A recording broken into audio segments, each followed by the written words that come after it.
In 2007, Yamaha Motors Philippines was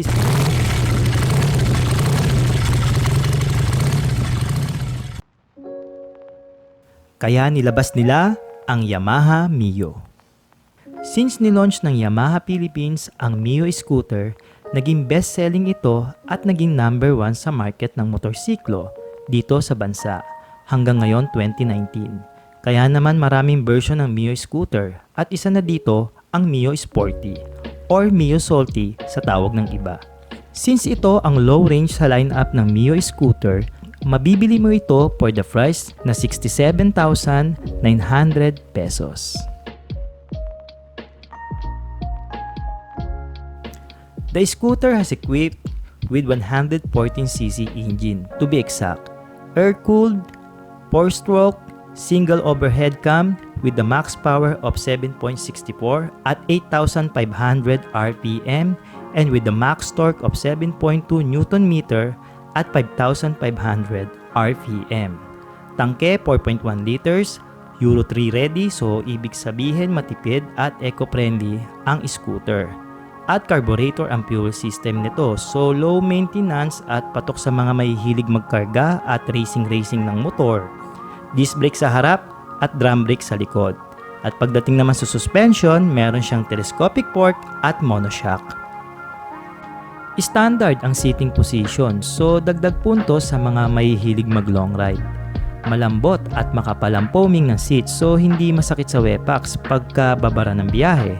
And of course, the thermal welded double seat cover ng Yamaha Mio, so it means pag nakapark ka sa tirik na araw, madaling lumamig ito pag iyong nasakyan.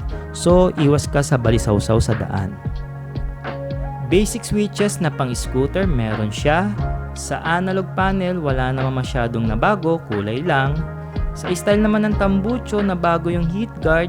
Dati kasi hotdog at lip ang style. Ngayon naman mas stylish.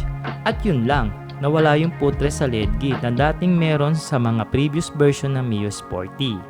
Pagdating sa ilaw at liwanag, naka H4 bulb type ang headlight at bulb type na rin ang taillight and also the signal lights. So sana sa darating na new model na Mio Sporty, gawin na ng Yamaha na LED and then dagdag na lang ng konti sa presyo.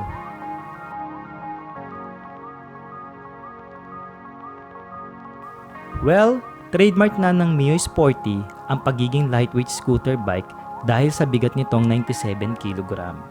Madali rin isingit-singit sa mga makikipot na daan at lalong-lalo na sa mga traffic.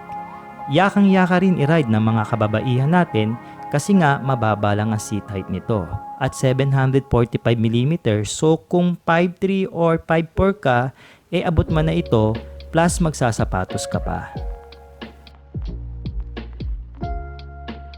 Maximum speed 95 to 100 km per hour, 34 to 36 km per liter ang fuel consumption. So okay na okay pang city riding at long ride.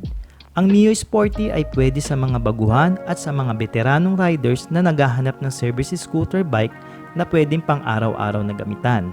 Low maintenance dahil karburador, maporma na at affordable pa.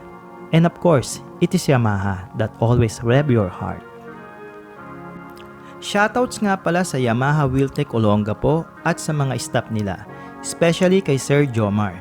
And if you want to see the scooter in person, just visit Yamaha Wheeltech Olongapo or sa mga Yamaha branches na malapit sa inyo.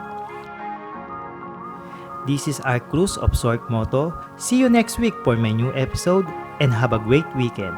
Cheers!